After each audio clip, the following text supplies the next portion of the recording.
Every neighborhood has that one busybody who thinks the rules don't apply to him. But when our self-appointed HOA patrolman scaled our fence for the third time, Grandpa didn't call the police. He wired up the gate and waited on the porch. What happened next shocked the entire street. This wasn't just about a man protecting his tomatoes, it was about dignity, privacy, and the moment one quiet old veteran reminded everyone that boundaries matter. People in our street never forgot the lesson he delivered with nothing more than calm patience, a cup of black coffee, and a little bit of legal electricity. Our street wasn't flashy, but it had the kind of peace people moved here to find.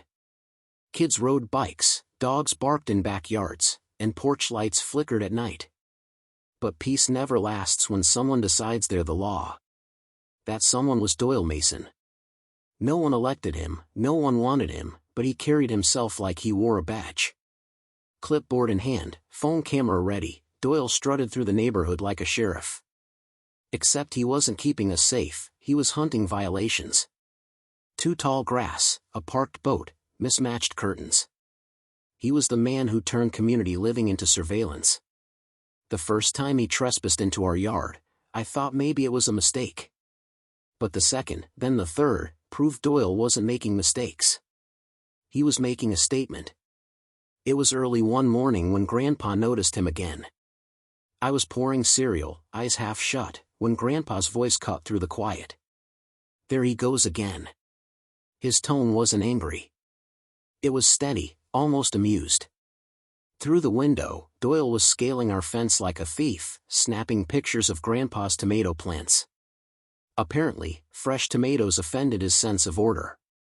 Grandpa didn't move from his rocking chair, didn't shout. He just watched. When I asked if we should stop him, Grandpa raised his hand. Patience. Let a fool write his own ending. It was his way, measured, steady, the opposite of Doyle's frantic energy. But patience has limits. Grandpa had already filed complaints. Twice before, Doyle was caught near our shed, rattling the door handle like he expected to find contraband. Grandpa called the HOA president, Linda Clay, but she brushed it off with a smile. Oh, Doyle's just enthusiastic. He cares about the neighborhood. Enthusiastic? He was trespassing. Breaking the law. Grandpa wasn't the type to bark louder than the next man, but even he knew this had gone too far. He'd seen men like Doyle before, men who mistook authority for obsession. And he wasn't about to let this one keep running wild. For the next few days, the garage became Grandpa's workshop. He hummed old country songs as I fetched him tools. Wrenches, wires, bolts, I didn't know what he was building, but his calm confidence made me certain it wasn't random tinkering. On the fourth day, I found out. The wrought iron gate at the end of our driveway had a new addition, low-voltage electrical wiring, completely legal under state code. Bright yellow warning signs hung on each side, caution. Electrified gate. Trespassers will be shocked. Grandpa checked the connections, tested the voltage, and nodded to himself. This wasn't a trap.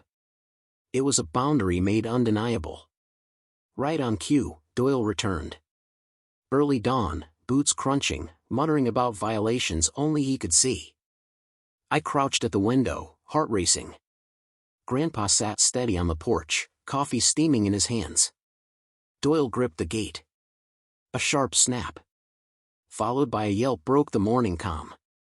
His body jerked, arms flailed, and he tumbled backward into the dirt. The sound he made was half growl, half squeal. Grandpa didn't move an inch. He just leaned back, eyes glinting. That, he murmured, was the sound of justice. Neighbors peeked from driveways, whispering and stifling laughter. For once, Doyle wasn't the one pointing fingers, he was the one limping home, red-faced and beaten by his own arrogance.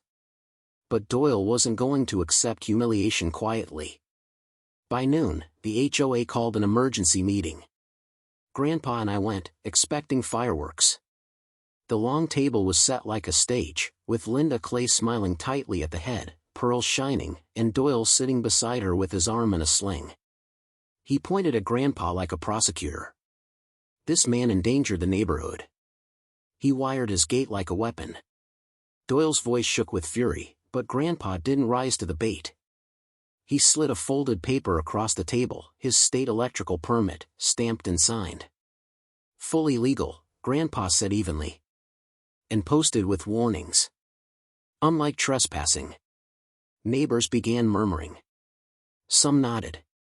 Then a woman spoke up. Doyle came into my yard last month to measure my shrubs. I thought I was the only one.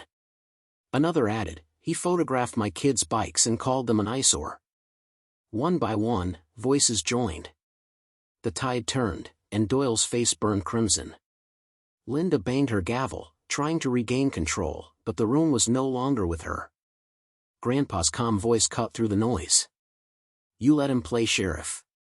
Now he's learning there are laws even sheriffs don't break. The meeting ended in chaos, Doyle storming out, neighbors whispering louder than ever. For 2 days, Doyle sulked, circling our block in his dented pickup like a vulture. Grandpa ignored him, sipping coffee on the porch, eyes sharp as a hawk. But Doyle wasn't done. On the third night, past midnight, I woke to the crunch of gravel. Peeking out, I saw him again, flashlight in one hand, bolt cutters in the other. He muttered curses, fumbling with the gate. Grandpa, already waiting in his rocking chair, held a small remote. Watch this, he whispered. When Doyle clamped the cutters, Grandpa clicked. A surge of electricity snapped through the wires, and Doyle howled, stumbling into the mud. He cursed, slipped, rolled, a pitiful sight caught entirely on Grandpa's phone camera. Desperate, Doyle dialed 911, screaming, attempted murder. He's trying to kill me. Within minutes, flashing red and blue lights painted the street. Officers stepped out, hands resting on holsters, eyes scanning. One asked, Sir, is there an active electrical device on that gate? Grandpa nodded. Yes. Registered, permitted, posted, and recorded. He handed them the laminated permit and then his phone, video playing. The officers watched Doyle climb, cut, and shock himself in high definition. One officer looked up. So you trespassed? Doyle sputtered excuses about inspections. The other officer raised a brow. At midnight? With bolt cutters? The law was clear. Trespassing. Vandalism. False police report. Doyle's accusations crumbled into handcuffs clicking around his wrists. Neighbors gathered as Doyle was led away. Some laughed outright. Others clapped. For the first time, the whispering wasn't fear, it was relief. Doyle's reign of petty power was broken, not by shouting or violence, but by the quiet strength of a man who believed in standing his ground. Grandpa leaned back in his chair, tipped his cup, and muttered, sometimes justice just needs a little electricity. That line stuck, retold on porches and sidewalks for weeks. Doyle's HOA badge was stripped, his reputation shredded, and the neighborhood finally breathed easy.